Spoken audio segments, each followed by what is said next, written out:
In this section, we're going to talk about divine sovereignty versus human free will. Are they in conflict or in harmony? Divine sovereignty refers to God's supreme authority, power, and control over all creation. It means that God has the right and ability to rule over everything, and that nothing occurs apart from his sovereign will, either by his direct action or by his permissive allowance. I am not trying to argue against God's divine sovereignty. This is well supported in Scripture. In Psalms 115, verse 3, it's written, "Our God is in the heavens. He does all that he pleases." And in Proverbs chapter 19, verse 21, "Many are the plans in the mind of a man, but it is the purpose of the Lord that will stand." Daniel chapter 4, verse 35, "All the inhabitants of the earth are counted as nothing, and he does according to his will among the hosts of heaven and among the inhabitants of the earth. And none can stay his hand or say to him, 'What have you done?'" Isaiah chapter 46, verse 9 and 10, "Remember the former things of old, for I am God and there is no other. I am God and there is none like me, declaring the end from the beginning, and from ancient times things not yet done, saying, My counsel shall stand, and I will accomplish all my purpose." And Ephesians chapter 1, verse 11, "In him we have obtained an inheritance, having been predestined according to the purpose of him who works all things according to the counsel of his will." So there is no question that God is sovereign and in control of all things, and nothing happens that he does not allow to happen as part of his plan. But some argue that this leaves no room for genuine human free will. If God's will always prevails, they reason, then human choice must be an illusion. But what if God's sovereignty is not in conflict with free will, but the very reason it exists? Could it be his sovereign will to give us free will? Freedom to choose, to trust, to love, and even to turn away. Think of it like this.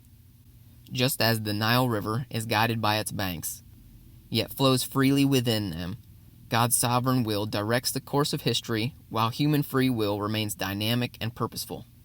The banks, God's sovereignty, sets the boundaries and ultimate destination, but the water, human agency, actively responds to obstacles, bends with the terrain, and shapes the journey.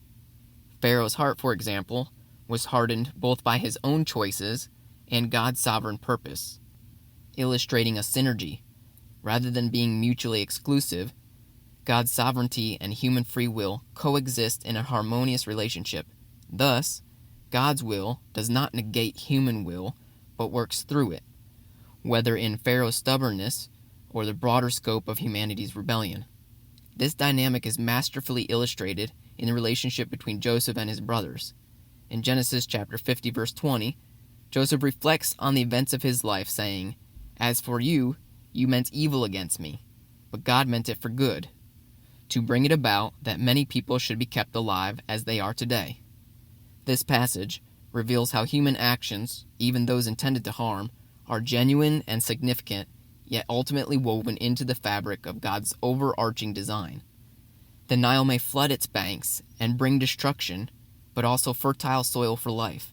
Similarly, God uses even human rebellion to advance his redemptive work, which can be found in the floodplains, where even rebellion becomes the fertile ground for God's grace. There is an intricate interplay between divine intent and human agency, where God's plans flow through our choices, not in spite of them. When Scripture says God hardened Pharaoh's heart, this does not mean that God was the author of Pharaoh's sin. In James chapter 1, verse 13 and 14, it states, "Let no one say when he is tempted, 'I am being tempted by God.' For God cannot be tempted with evil, and he himself tempts no one. But each person is tempted when he is lured and enticed by his own desire." God's sovereignty works through human free will. Trust God's sovereignty even in chaos. His purposes prevail. Human choices are real and meaningful. Embrace responsibility. Your choices are significant. Seek wisdom and obedience. Divine guidance and human responsibility coexist. Look for redemption. God can turn even evil into good.